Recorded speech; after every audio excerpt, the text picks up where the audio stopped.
as you can hear by that, we're all feeling pretty shitty here on the Rub Wrestling Podcast. Two people with allergies and another one's just an idiot, but he's kind of tired, so that would be Josh, but he's not really an idiot, but you know what I mean. Anywho, I don't know what episode we're on. We're on episode 4,976 of the Rub Wrestling Podcast. That's a facetious number. Josh, where can people find our wonderful podcast that talks about wrestling rumors, ratings, fucking matches, and other shit? Gambling lines. Yeah, Yes. You can find us anywhere you get your major podcasts, Spotify, Google, Apple. You can also find us on YouTube, see our faces, handsome motherfuckers. And still to come, Feet Finder, and next maybe Grinder. OnlyFans, just for fans, possibly Grinder. Hey, If we don't we're on fucking Grinder, we did they don't get all three of us? Yeah. Well, no. Well, they're Oh, gonna get geez. Josh. They're gonna really like Josh's segment about who slices the salami, right? So that's really what it's about. But anyways, as you can tell, if you're watching the video portion of this, we all look like shit. We're probably all going to sound like shit. We're all going to have the sniffles at some point. But we got some great shit that we're going to talk about today. We're not doing a preview. We're not doing a review. We're just talking about regular rumors that are coming on, and we're going to talk about some storylines with WWE and with AEW, and just fucking crazy week out there, eh, boys? Like, we're seeing a lot of stuff that's like really newsworthy. A lot of times you get like a slow week. There's like one or two rumors. This one's like just like seems like it's like fucking rumor day on steroids, which is great. So, I don't know, Chris. My personal question to you, as I always lead off the show, since we're on the thing of allergies, what is the worst allergic reaction you've ever had in your entire life? Oh man, And what caused it? I think That's it the was key. I think it was a kiwi. It was a kiwi, and like it felt like my throat was gonna like shut. It like I couldn't swallow. Like it went away. It went away. I didn't have to go to an emergency or anything. But yeah, that was the worst one. It felt like I couldn't breathe, and there was like it just felt like constantly closing. So since then, I've obviously stayed away from kiwis. Josh, and your my personal question to you, Josh, is that, you know, obviously you're in somewhat in the medical field. I'm going to say, like, yeah, you're in the medical field. You're in a different spot now than what you were. But in the time that you were, like, actually, like, in the medical field, how many times did you actually see somebody go through anaphylaxis? And did you like thigh to the sky or orange to the sky and thigh in, like, to somebody? So I mean, for everybody, I'm a nurse. Who cares? I don't care. I'm in the medical field. I still am in the medical field. I just work in public health now instead of the ICU. Fix my fucking allergies. I never had anybody with anaphylaxis, because when people come to the ICU, they're already fucked. You know, they go to the ER when they're in that anaphylaxis. Usually by the time they come to me, they're stable, or they were more stabilized. So I never had anybody in anaphylaxis, but I gave epinephrine a lot. Usually Blue to in the sky, pink to codes. the thigh. Right? Depends on what color color the thing is, right? But I definitely did all the, the training to do it, and accidentally fake put the needle through my thumb a few times when I wasn't paying attention in training. Luckily it wasn't a real one, but that would be fun. Similar to like in what's that movie? Why can't I remember? Old School? No, the one with the Uma Thurman and Kill Bill? Yeah, no, the original, the OG. Never mind. When the notorious scene where she gets plunged the epinephrine to the heart. Why can't it? Pulp Fiction. Jesus, Pulp Fiction. Yeah. Pulp Fiction. Jesus. I was like, why am I thinking about orange juice right now? They're like, oh, it's pulp. Okay. Anyways, Our brains have been rattled around, and we're old at this point. So yeah, it's been I'm just wondering as well, do you think we'd ever get canceled by people who had anaphylaxis? no. Only if they're alive. They need more representation. Interesting. Anywho, let's get off this train. That's just going to be a bad walk down a path that we don't want to go to. Let's get to some of the WWE rumors that we've actually heard. Well, some of the storylines. Biggest one coming on a Monday Night Raw on Monday.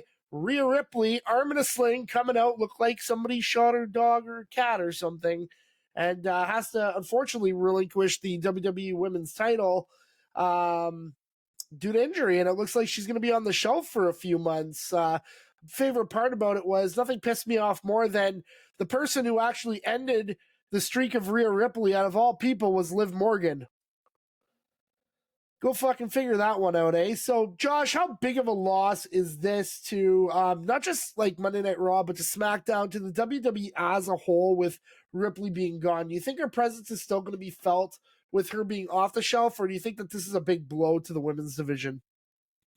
Oh, I think it's a major blow. I think not just the women's division, to the whole promotion. Rhea Ripley is, like, I would say, one of their top 5 stars right now. She has been for quite some time. She carries herself well. She's great on the mic. She's the most physical woman wrestler on the roster. She's my favorite female wrestler, one of my favorite wrestlers, period. So I was super disappointed. But I actually think that, like, barring a poor recovery or future injuries, I actually think this is a great way for her the title to come off of her. It doesn't force her to lose to anybody. Who's going to beat Rhea Ripley, really? And then it gives her that opportunity to come back, get back in the title picture, hopefully get the title win again. You can hear the fans are with her. She has, like, a clear face turn happening, even though, like, I love her as a heel, but, like, really, she could be like one of those organic tweeners that people just like when she's mean, like, and the fans seem to really resonate with it.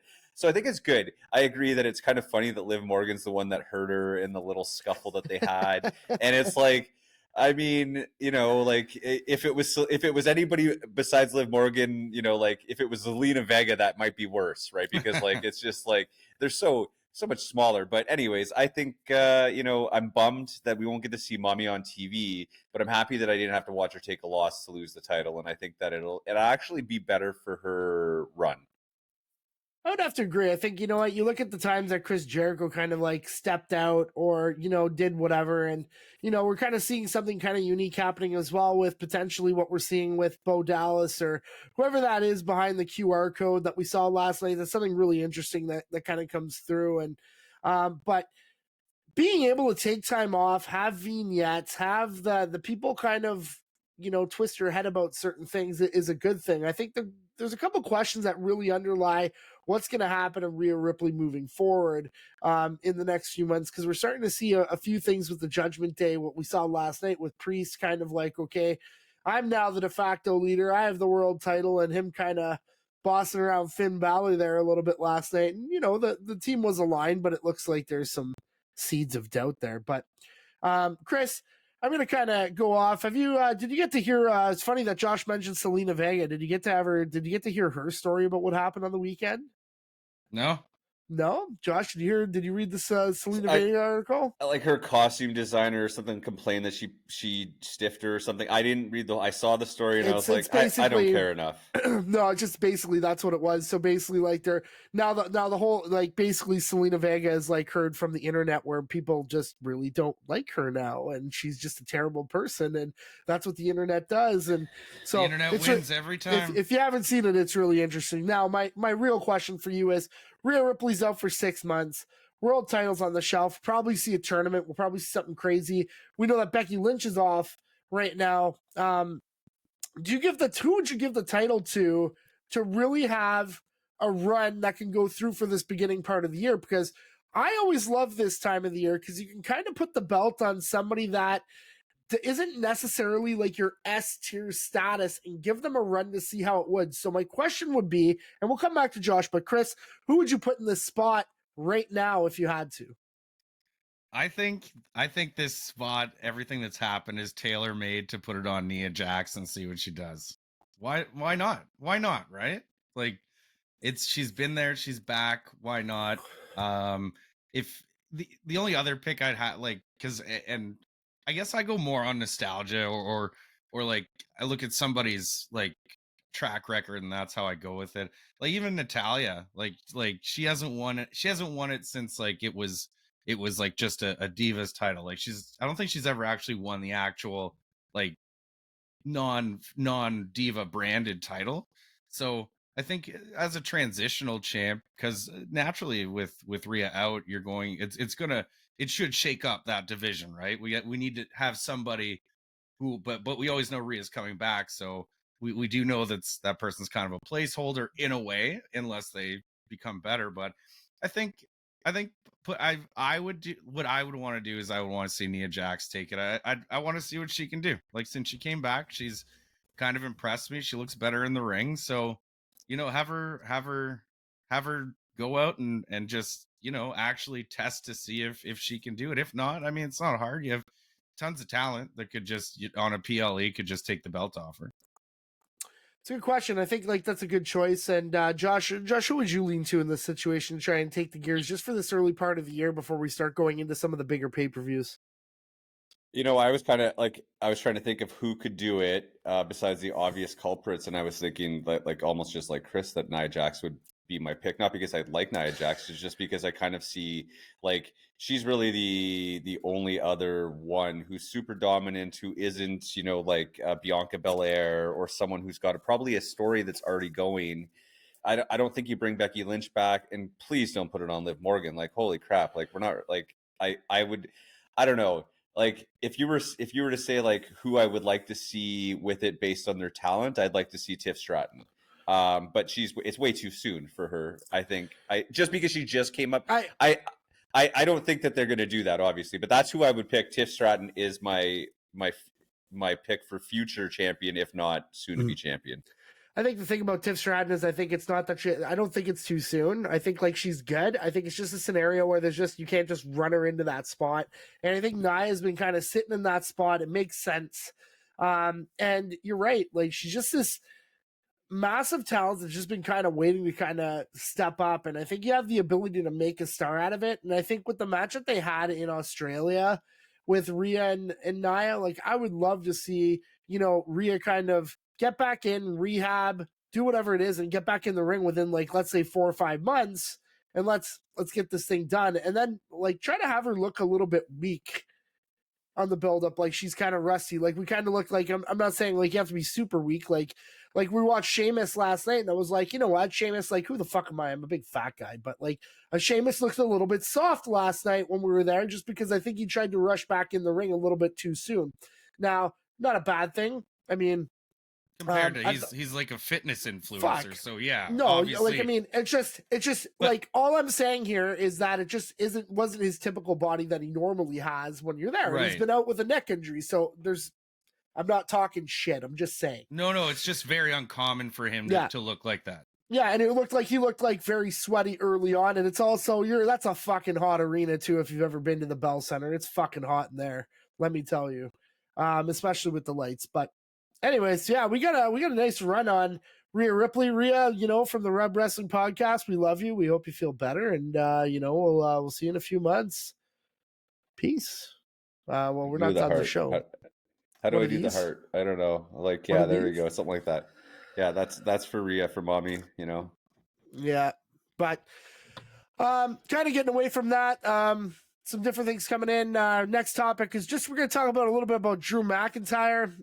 Obviously, Drew had a WrestleMania from hell, obviously trying to go after CM Punk and all the stuff that kind of happened there. CM Punk screwed him over in the match again with Jey Uso, and really kind of making it seem like you're really looking at like a Drew and CM Punk matchup coming up at some point.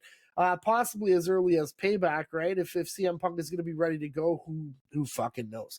But there's this kind of rumor that's out there right now where Drew really hasn't signed a contract, and we're about 4 or 5 weeks before that contract's expiring. Now, guys, we've seen in the past where contract expiries get leaked to the media, they come out, and we all know about Drew's run. Like, Drew does not need the WWE.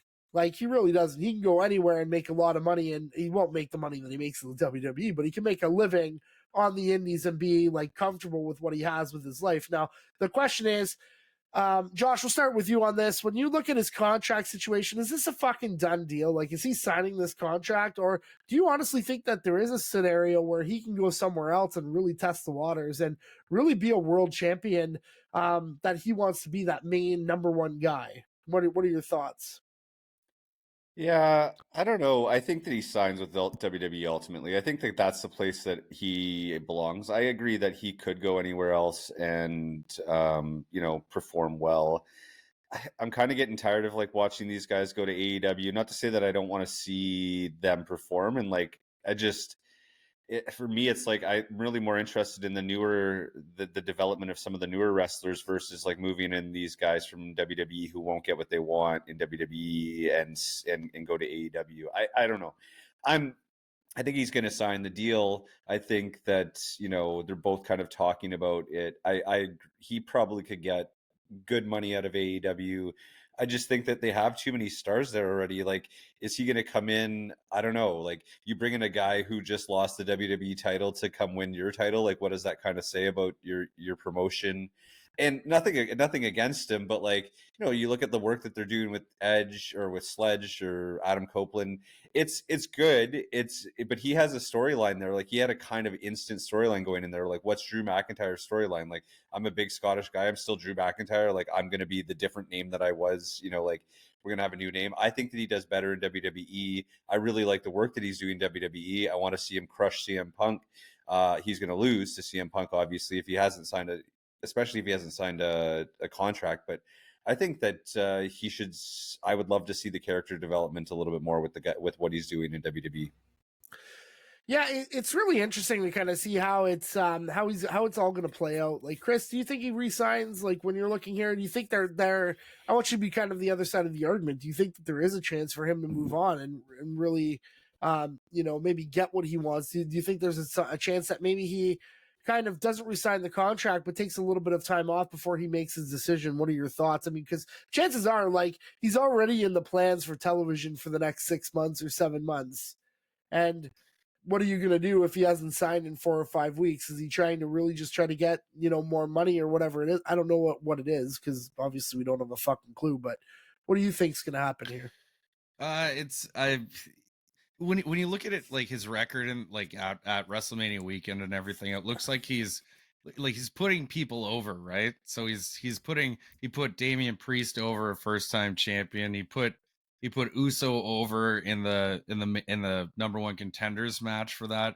So like all the signs point like he hasn't signed a contract and he's on his way out. But could that change? We see anything's possible in WWE. I think if he goes to AEW, it is. Yeah, like it's hard to, again, when they, like what Josh was saying, when they just come over, it's hard to just insert them into a story all of a sudden. Like you can't just insert the guy into the story because you signed him. And just like Josh said, Edge had kind of a segue there with Christian, where didn't necessarily have to be for a world title or anything like that. But yeah, the possibilities there. I think he can get more than a fair offer for his services from AEW. And if he's leveraging right now and he's trying to get a higher number in negotiations, and then if he takes time off, if it expires, there's no compete, right? Well, and the funny thing was, I was playing last week. I was playing Saturday Night Slam Masters Nice. for Super Nintendo. Nice. And can't remember what the Mexican guy's name is, but I usually play with him, or I play with Scorpio or whatever his name is, El Scorpion. Or is it not Hayabusa, the Great Oni? The Great Oni, yeah. But one of the things that really stands out about that game, and it sounds so stupid, is just the places that they go. And I think we forget that Drew McIntyre can make a lot of money in Europe, just Europe, like not even to mention any indies that he has here. I think like a guy like him is going to command what, Chris? Like probably $2,500 to $5,000 a show to go. I would imagine, yeah. And probably have a rider and probably have his travel paid and shit. Like he's going to draw people into the building regardless. Personally, I agree with Josh. He's going to stay with WWE. I don't think that he leaves. My argument is that he could have a shot in AEW, but I think like the problem with AEW is that Tony's got to start trimming the fat. We're starting to see him try to kind of do that now. Really, there is no developmental other than ROH and what you're going to have there. And the problem with the developmental is that you need to get your main stars off of ROH if they're going to be on the AEW program and say that, hey, ROH is a developmental company. And really go that route. And I think if you do that, and you have the people that are in ROH and you have the people that are in AEW and they're still under contract to both, I think it becomes a lot easier to manage your roster, right? Like, really, this is a case of organization. It's not a case of really anything else. And ROH has like they have a following. They have diehard fans. So for sure. I mean, he people buy already people buy Honor Club, and they have all that stuff, and they go through those things. And I mean, it's not a scenario where it doesn't exist. It exists. It's popular, and people do watch. So you were right. Sorry if I cut you off. So why not just do it? Why not do it right and take that existing fan base, make the product of your developmental good, obviously, but just it's like he got handed a developmental league that was fully functional. Yeah, and I think with what we're seeing now in the WWE and seeing Ivar and Skinny Jeans and all these things that kind of came out with all those like people that are coming back in to like make sense of it, like it's keeping a guy that's like kind of like you look at somebody like Otis, right? Otis can go down there and fight with Tozawa and do whatever it is, and it keeps them relevant to what they're doing. And you know what, like just because they're losing, they're not like whatever. I don't think the term jobber exists anymore, like really, unless like you're a developmental talent that's going to get shit kicked every 2 seconds. But these are guys that don't win often. And I think what needs to happen for them is like you look at how the Gallows, Anderson and Gallows can go down and the OC can go down and do stuff. It makes the matches more credible and makes them more worth it to watch, right? So Ivar showing up not in his Viking gimmick, and then he showed up in his goddamn Viking gimmick on Monday night. I was so fucking mad. I wanted to see the suspenders. Just fucking be you, man.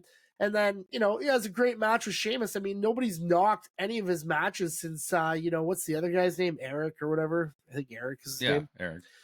So basically since Eric has been out with that massive injury, it's really given him a chance to shine. Now, whether they stay as a tag team or not, it's besides the point. But developmental is crucial for really how you manage your talent, and I think that's one of the big questions here, and that's why the people on AEW have such a tough time getting where they got to go, is because there is no clear developmental. Like Dark was their developmental, and you don't really have that anymore, right? So which was basically just made because they have so many wrestlers on roster. No, for sure. And I mean, Josh, we saw the work that Drew's done over the past 6 months. He was probably one of the most like viable characters on television. He basically carried it. Like his savior of WrestleMania. I mean, you fucking bought his shirt. Like, and now I wonder if you're going to buy a CM Punk shirt. Now if you're going to go and get that shirt out too, because now you got to go buy that one. That'd be funny. No, just to have as a set. No, CM Punk does not get any of Josh's. You don't have to wear it. You should say that it's part of the set. I was happy when he came back for a minute, and now I'm just like I've had enough. And so I unfortunately, just like I won't give StubHub any of my money, I won't give CM Punk any of my money. Chris, welcome back, and we're done. Star White, and we're finished. Yeah. And see you later, Phil. But yeah, real interesting. People, if you're looking at some of the sources, you can check WrestleZone for some of the sources to see where they talk about Drew McIntyre. It's all over a couple different sites, but check it out over there, and you can formulate your own goddamn opinion. We're not telling you what to believe. Now, we're going to go to something more storyline related to finish off our coverage with WWE. Josh, I know how excited you are. I don't even care. You were I guarantee you, if you had a bottle of Jergens and some napkins beside you, if you watched Raw last night, you would have got hard. And I'm not even kidding, because Chad Gable had a great heel turn last night. And I know how much you get horny over those heel turns, let me tell you. And we're not talking about Feet Finder and shit. But Sami Zayn and Chad Gable have a classic. They go out, there's probably about 37 German suplexes. Really good storytelling. You kind of feel that Chad was off in the beginning. He was came in looking really, really buff, came in really looking like he was, this is it. And, going into Montreal. And I thought he had a great performance, but then basically they just made him look like a heel extraordinaire, basically beat the shit out of Sami Zayn, submitted him, did Chris, an ankle lock across the top rope. And basically, right in front of his family. And then I think at one point his family thought it was real. And some guy went to shove Gable because he was, right in front of them. And that was fucking wild. So, Josh, scale of 1 to 10, Chad Gable, on the Jergens meter, what would you rate the heel turn out of 10 on the Jergens meter? Ooh, I would rate it a nipple twisty It's not out of 10. It's out of what gets me going. And so unfortunately, Raw is on way too late for me, and I have to rewatch it. So I didn't get to see it. I did watch kind of the highlights quickly. You know how I love a good heel turn, and I've been waiting for Gable to turn because I think that's the progression that he needs to be the champion, that he needs to be. No more Alpha Academy, no more like shoosh heel. Give him some like rage, and like that's how he's going to be the character that he needs to be. Some character development. I watched the intro before, like where he did his interview, and I was like, oh fuck, I can't wait till he turns heel, because he was all like, oh, I'm really pumped to get in there and like super great spirited, and I'm like, no, he needs to be destroyed. He needs to become a different man. Yeah, Jiminy like Jillikers, guys. exactly, like, you know, you can do it. And then it's like, yeah, no, I want to see you break. And then I want to see you break someone else. And that's who I want to see. So I'm excited for it. I think it's really good. It's going to be great for his career. I don't know where Alpha Academy goes, but I think Alpha Academy kind of is like, they get a little story out of this, because they'll get, you know, like a little, like, what are you doing, man? You know, like, and then he'll be like, well, you know, I can't do this anymore. Like, well, it'd be fun to see. I'm excited. You know what, I'm interested too, because you know what, I think we're tired of seeing that. I think Otis can be a big hand. I think, you know what, it's just harder for some of the bigger guys to get over, and that's just the reality of what it is. Tozawa, you know, massive, you know, body transformation with that guy too, but it's just a scenario where, you know, he's been around for years. I don't think he's ever really got over. He has his funny moments when he was doing the 24/7, but where do you go, right? Now, Gable has something. He doesn't necessarily have all the size in the world, like a lot of people in WWE are like fans are all about, like, hey, he's not like 6'9" like Damian Priest, or he's not the fucking Undertaker. Like, he's not gonna be. But that guy's in-ring ability, you'd probably put him in the top 10 right now, but he's only in the top 10 because you don't actually get to see him in matches a lot doing the stuff that he does. I think if we saw him week in and week out, he'd probably be in the top 3 or the top 5 in the company for what he can bring for technical, straight up technical wrestling. And it'll be really interesting to see. So, Chris, you got this great technical wrestler. You know, we've seen the ones that have happened before. Like, you know, we've had the Bret Harts. I am going to say Chris Benoit's name because he was an amazing technical wrestler. You know, who else? Like Chris Jericho was a pretty good technical wrestler here and there. Eddie Guerrero, all this stuff. Like, is Gable really going to be able to take that moniker on as being like the technical wrestler that the WWE needs at this point? Yeah, he reminds me a lot of Owen, to be honest. Like with the singlet and kind of, I feel like this heel turn he could kind of do a little bit of the Nugget stuff, maybe.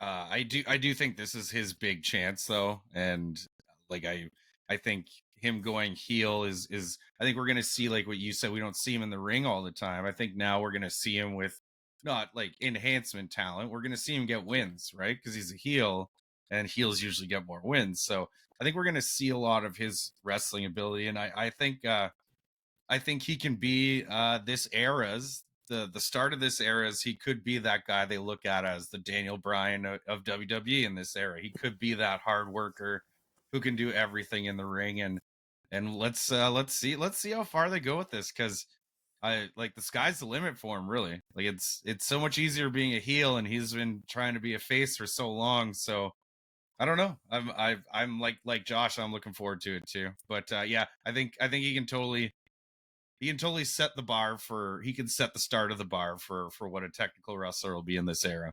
Yeah, it's going to be interesting. I think like he really did a beat job on Sammy, and I think like I you know what, this doesn't seem to me like it's going to be a one and done feud. I really think that if you want maximum traction from this, I really think that Gable needs to go over at what is it? Is it Backlash, Payback, whatever it is in fucking Paris, France? Like, why is it in fucking Paris? Anyways, but because it's 5 hours difference, that's why I get mad. It's like now we got to watch it at like 2 p.m. and it's like that's kind of lame. Like, what am I gonna do at 2 p.m.? Well, I had things to do because I'm 40 and I run errands on the weekend. Anywho, with that going on, I don't know. I think you really got to let him run with the title. Now, do you guys think if that pay-per-view or that PLE, whatever you want to call it, happens, do you think Gable has to go over to get maximum capacity for this heel turn? No, I don't care who I don't. starts. I don't think so. But but do I see like a title change coming this quickly after WrestleMania? I mean, since I saw so many title changes at WrestleMania, it brings that percentage like a little more even for me of what are the chances. But I don't know. It's kind of weird to give Sammy that, unless even to just further the storyline. I don't know. I'm looking forward to it now because I'm starting to not have all the answers as it seems with WWE. So it's getting a little bit, it's getting funner. Well, it seems like, I mean, for me, like when you kind of look at somebody like Sammy, he doesn't really need a title. That's why I was asking, like, do you kind of maximize it? Because Gable hasn't had a singles win, right? Right.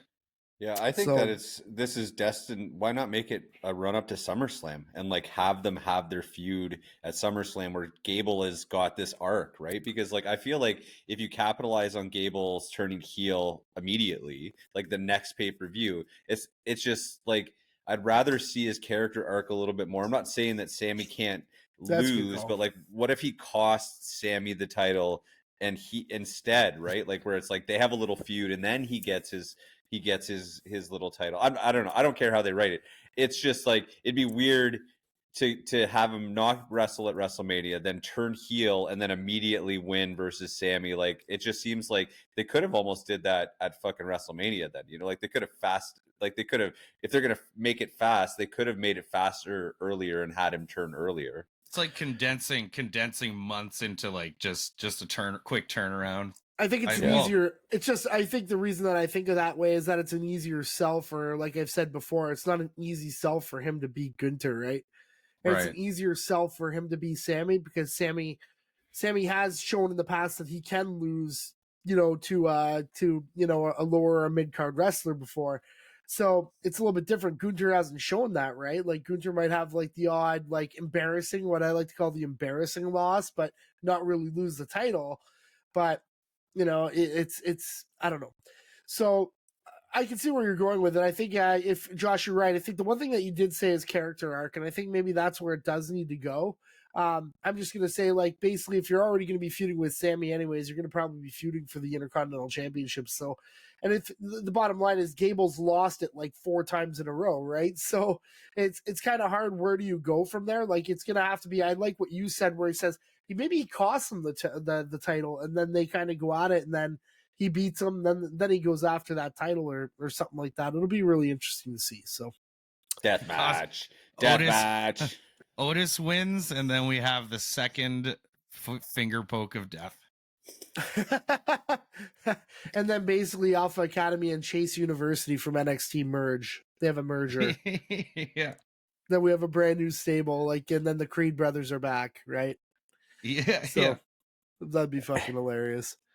Anyways, we're going to move on to some of the AEW stuff. We've got a little bit of a two-parter here. We're going to talk about basically last Wednesday's Dynamite, the EVPs, Matthew and Nicholas Jackson, basically under the guise of Tony Khan, basically showed the Brawl Out video from Wembley with CM Punk and Jack Perry. Now, CM Punk, this all stems from CM Punk giving an interview where basically he went out and told his side of the story about what happened and what he believes to have happened. And, it's funny because I think the way that he went through it was kind of justifying like the wrestling side of it, but then there's kind of like a real life implication if you go and grab and choke somebody.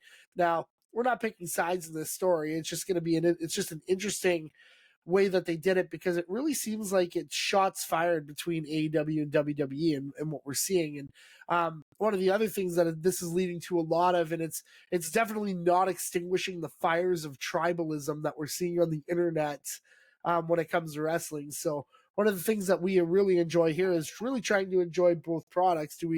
Are we critical about both products at times? Absolutely, but I wouldn't necessarily go shit all over somebody for being a WWE fan over an AEW fan, right?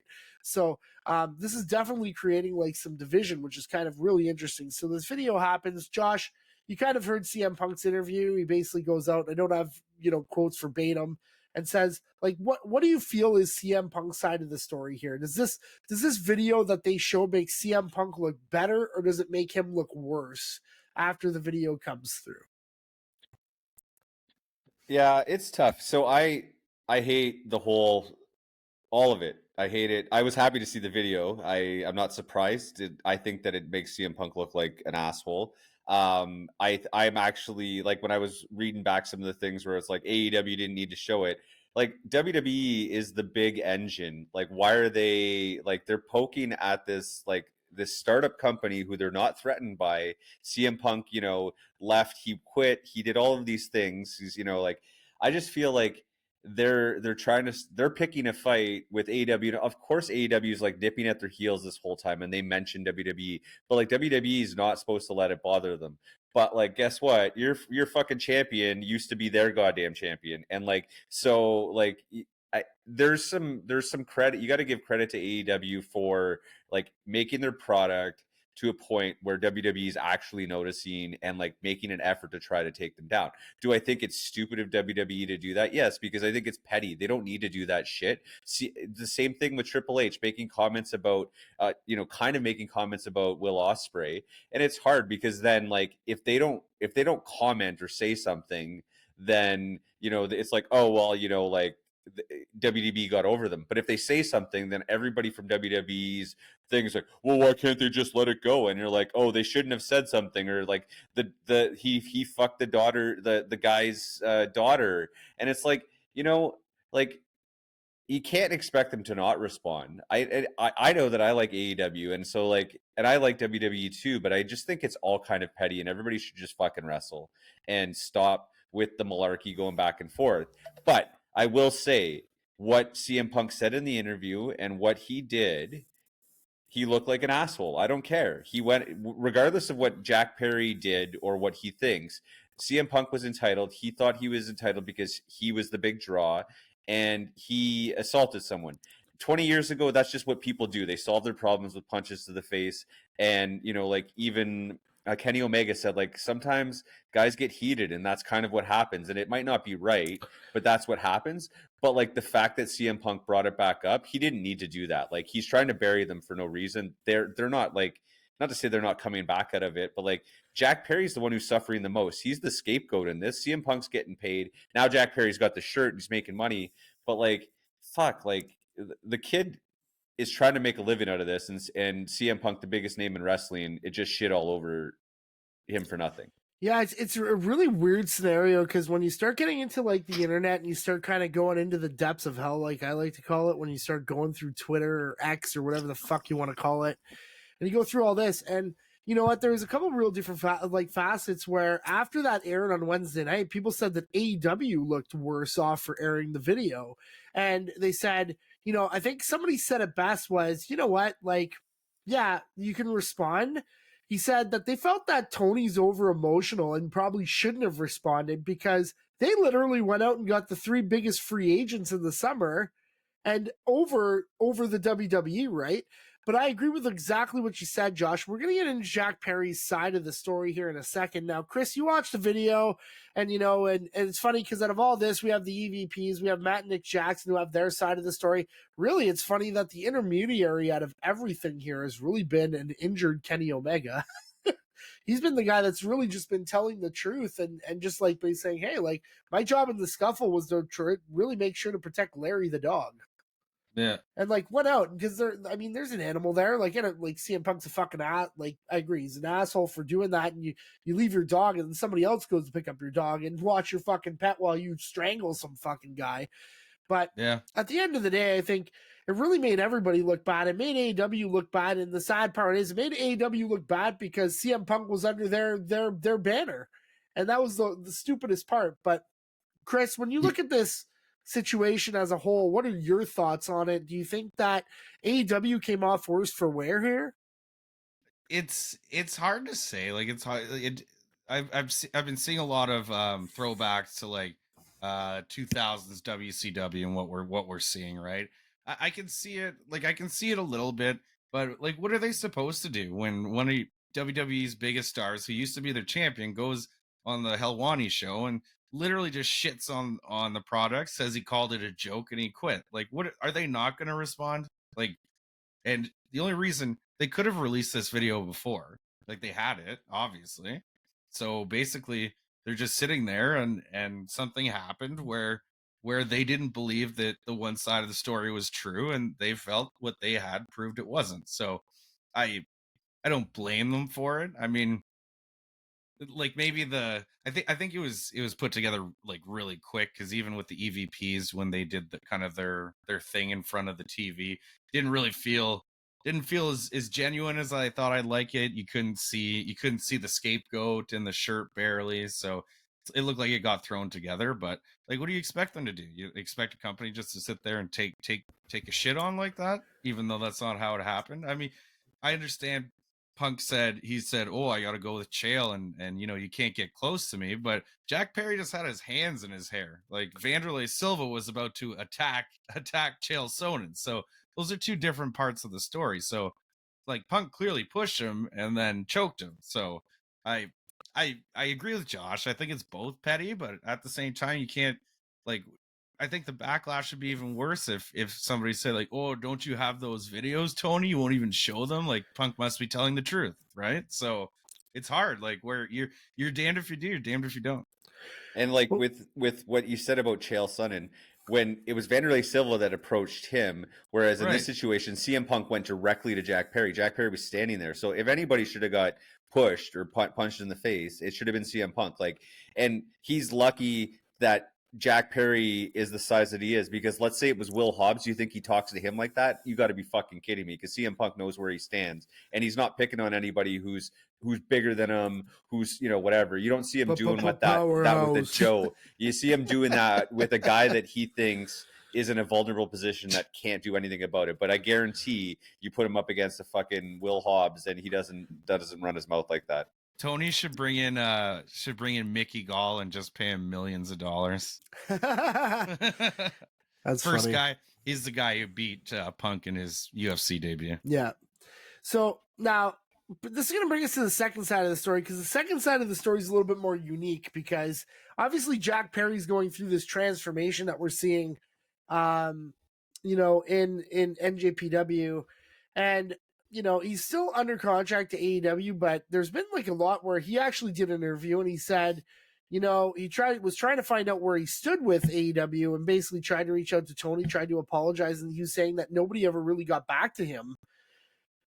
I don't know if that's true. I don't know what's going through, but like the interview that he gave is out there. If you want a direct quote, I don't have the direct quotes in front of me, and I'm not going to. But basically, this is where kind of this character has come out, and basically, like, he's just kind of ended up being like this for saying what he was saying. Ended up kind of, I don't know, maybe in Tony's eyes, wrecking his company or something in a way. I don't know. Now, again, I don't have a direct quote. Like I said, I'm not a fucking professional media journalist. I'm not any of that shit. But if you want to go check out the interview, you can go find out what Jack Perry said.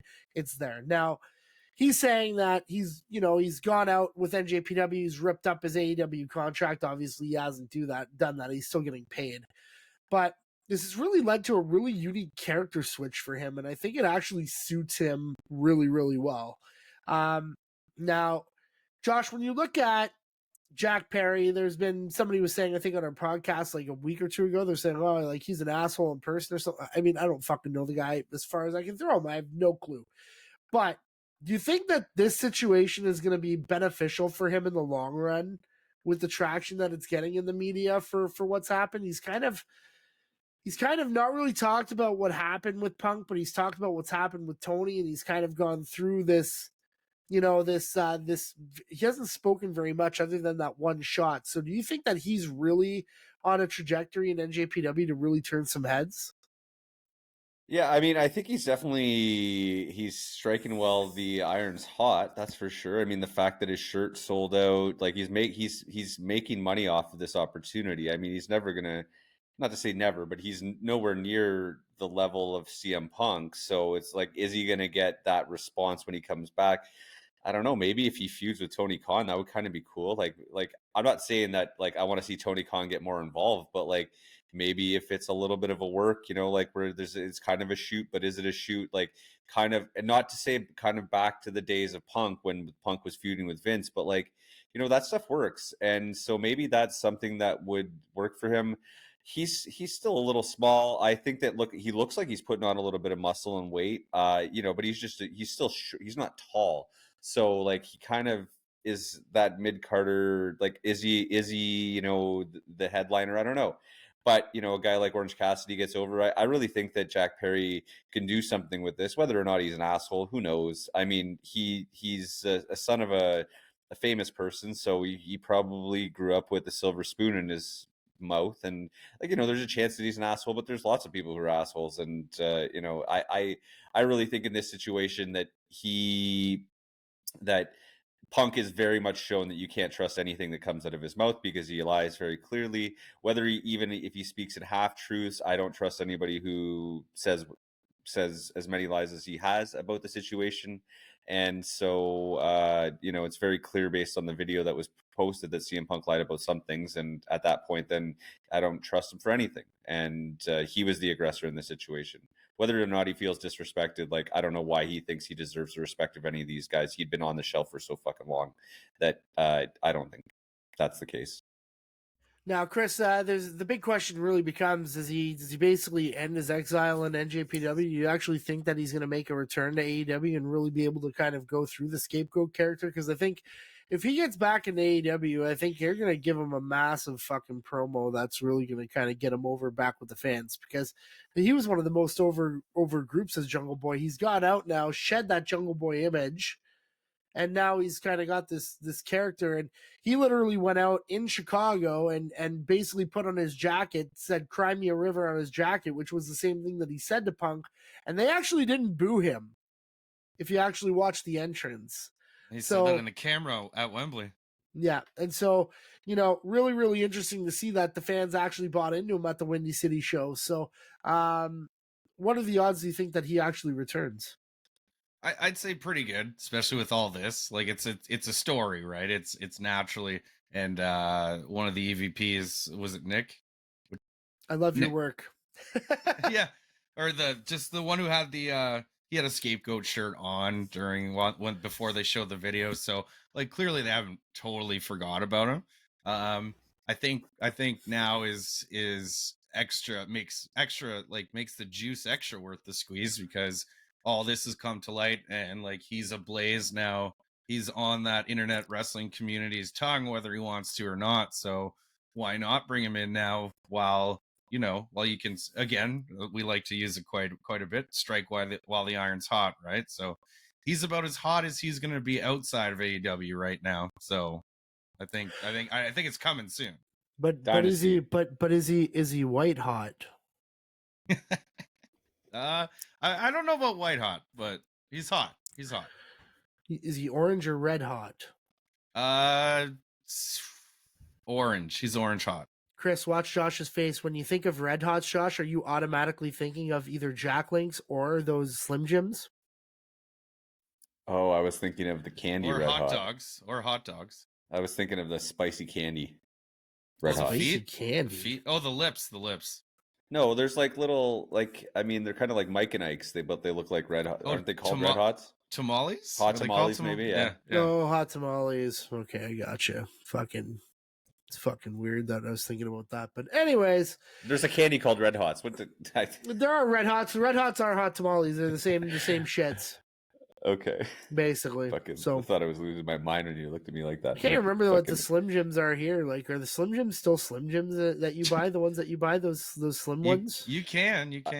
I like the Slim Jims the best, but you can't find them very often where I live. So oftentimes it's like the Schneider's ones, or like the Jack Links, but the Jack Links are my least favorite. So Chris, speaking of losing, no, I was just saying.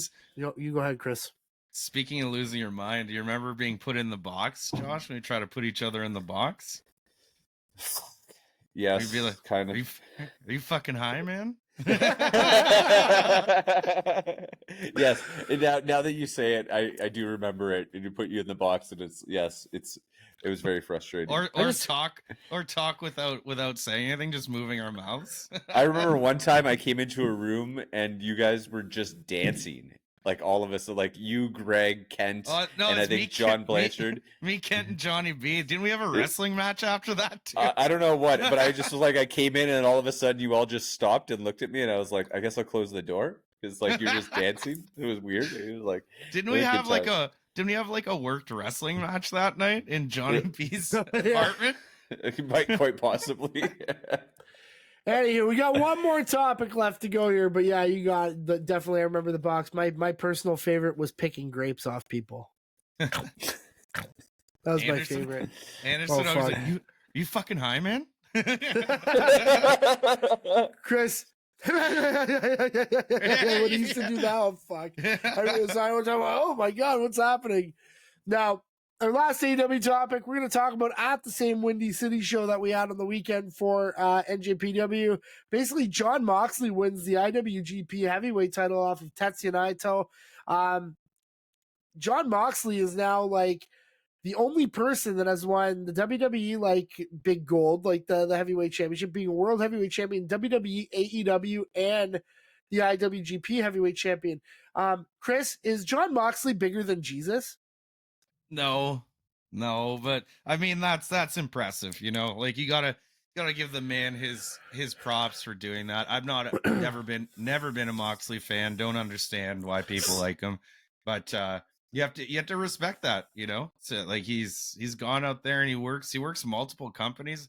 I don't know how he's still going. Like he took what, a 2-month break and then they needed him and he came back and he still hasn't stopped.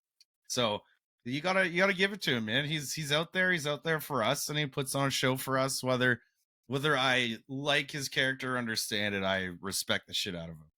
Well, the crazy thing for me is that when you look at his character, everything he did in the Indies up to when he got to Florida, like FCW for WWE, like was probably some of the best character work I've ever seen. Like it was on like you go back and watch those promos and he's like I don't care, he's like, I'll bang big girls because I'm just a sick guy, like, and he's just going on and on about all these things in these promos that just like made him look like a loose wire, and then all of a sudden he just became in WWE a derelict. And that's really what he's become. Like he's kind of like this. I'm gonna stick a fork in you. Like I'm gonna fucking kill. Like, you know what I mean? It doesn't have that same like kind of the cerebral stuff that really makes it like a mental psycho. It's more like I'm just fucking crazy. There's two different types. Like mental psycho is much more scary than somebody who's just a fucking crazy person. Like throws cats at people. Like that's basically what it is.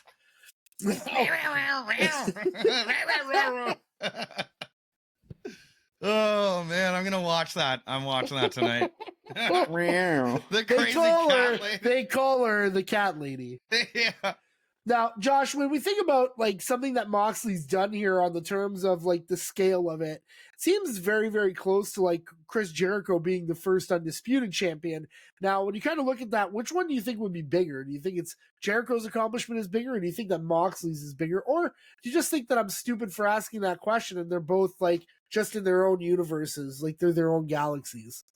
It's funny because when you were talking earlier about him being like the first one to do it or the first one, and I was like, I feel like Chris Jericho might have done it, but he didn't win the heavyweight IWGP. He won the Intercontinental one, which I don't know what that means anyway. So, but yeah, I think they're different, obviously, and I think that Chris Jericho being the first Universal or whatever it is champion is definitely bigger than this accomplishment in the sense that like because like Moxley's not in the biggest promotion right now, and like he is getting his flowers and everywhere else.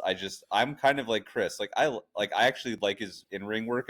I don't know if I ever understand like why anybody liked him to start. I like what he does, but it's like when I didn't watch WWE when he was there. I'd seen like, you know, here or there, but I was like, when I saw that he was the, you know, the champion, or when he was whatever he was doing, I just didn't get that character, Dean Ambrose, but I just didn't spend a lot of time watching it. So now, like with Jon Moxley, I kind of understand what he's doing. It's just more like, you know, like he's kind of just a brawler and wants to fight people and like the death jitsu, and it's great. He has great matches. I just like, you know, like it's like I'm just not bought in because I didn't have the time to be invested into him. Like I'm not in that. I'm not his market, but I still enjoy watching him wrestle, and I think he's a great wrestler. No, I don't know if Chris. I don't know if you ever did watch any of his old promos, but like if I'm honestly, like if you don't like Jon Moxley now, don't judge it until you've watched those promos. And I think like you can still not like Jon Moxley now. Like that's totally fucking fine. Like I get why people don't like him. He went from, I'm like, when is this guy gonna get fucking big time. And then he goes out and who does he feud with right off the bat? He feuds with like William Regal right off the bat in FCW. Yeah. Like he just starts calling him out for cutting him off during a promo, but you got to go back and check those promos. Watch the CZW videos. CZW, yeah. CZW. Watch the indie videos that he did with like, because I think he was I want to say he was in Chikara briefly too. Like, there's a couple places where he was that you're kind of like, is that fucking John Moxley? Like, and you're like, yeah, it's him.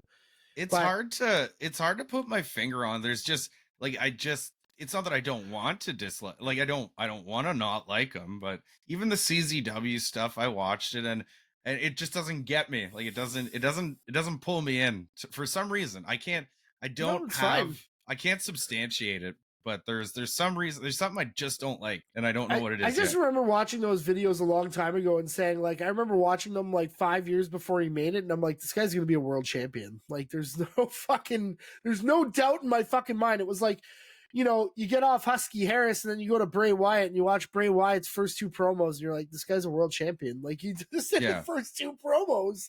Like, it's stupid, right? Like, it's a talent that you can't necessarily see. So it's just sad that on the biggest levels, I don't think people got to see it. And that's why I think it's a big thing if you've never ever seen them to go back and check them out. And you don't have to like them now, but it's kind of interesting.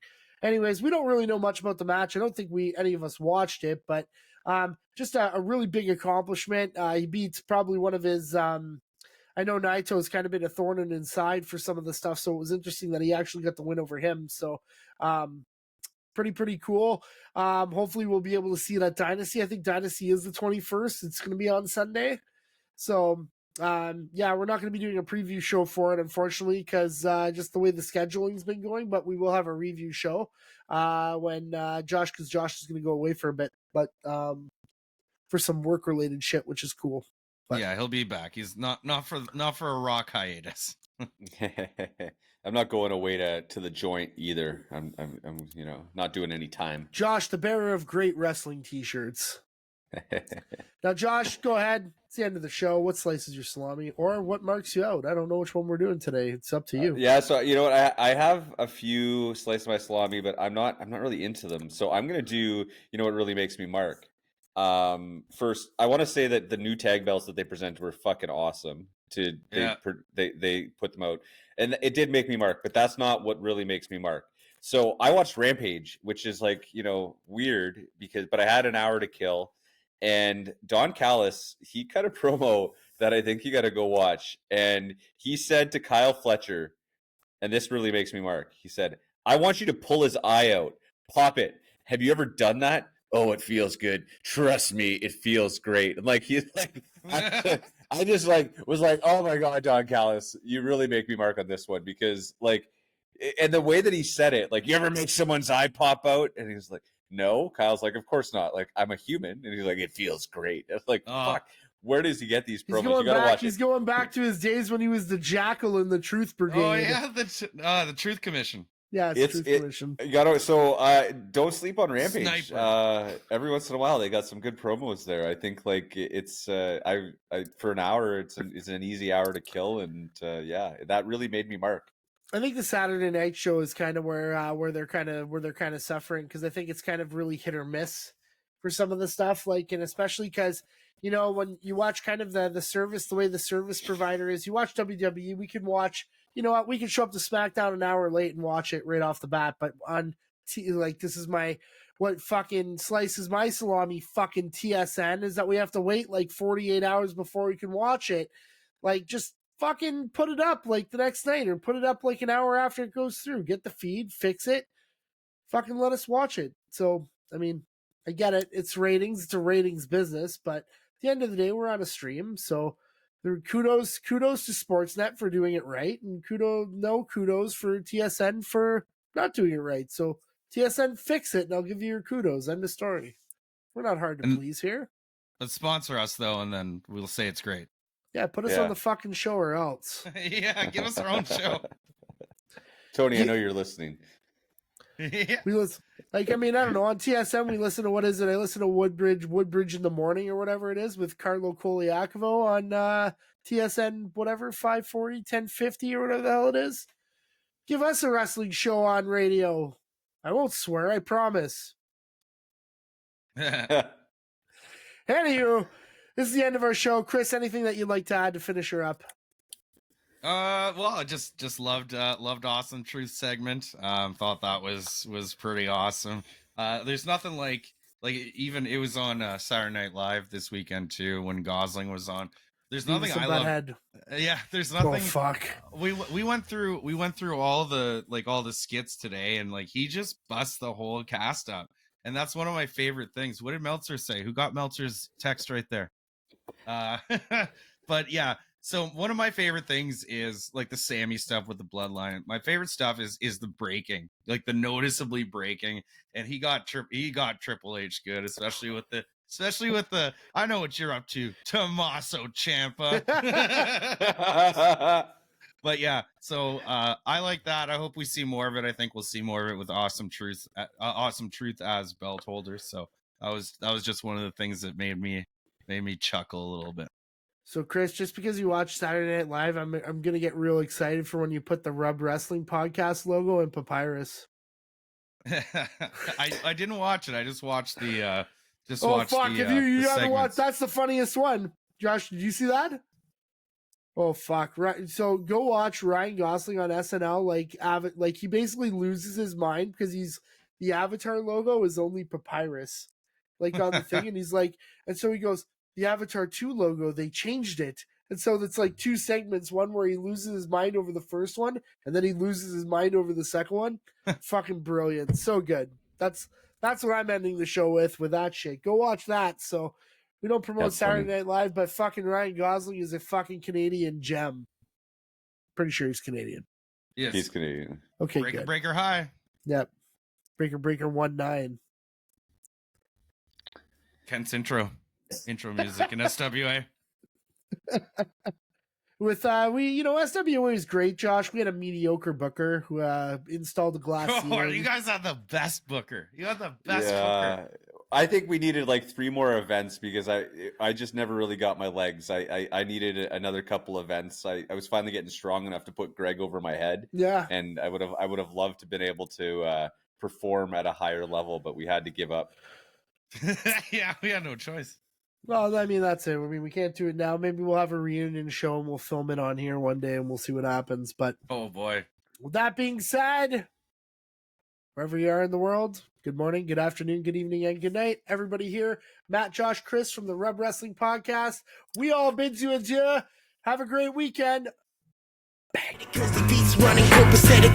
When it all falls down, I hope you don't forget it. Nico City, son of anarchy, the hype demanded me. Mikey damage, show you amateurs the cost of vanity. So fuck humanity, flowing murder open-handedly. Most of my clique, yo, they come from broken families. The world that been open is coming to a closure. Can't find peace in a world full of soldiers. Can't stop getting older. Up north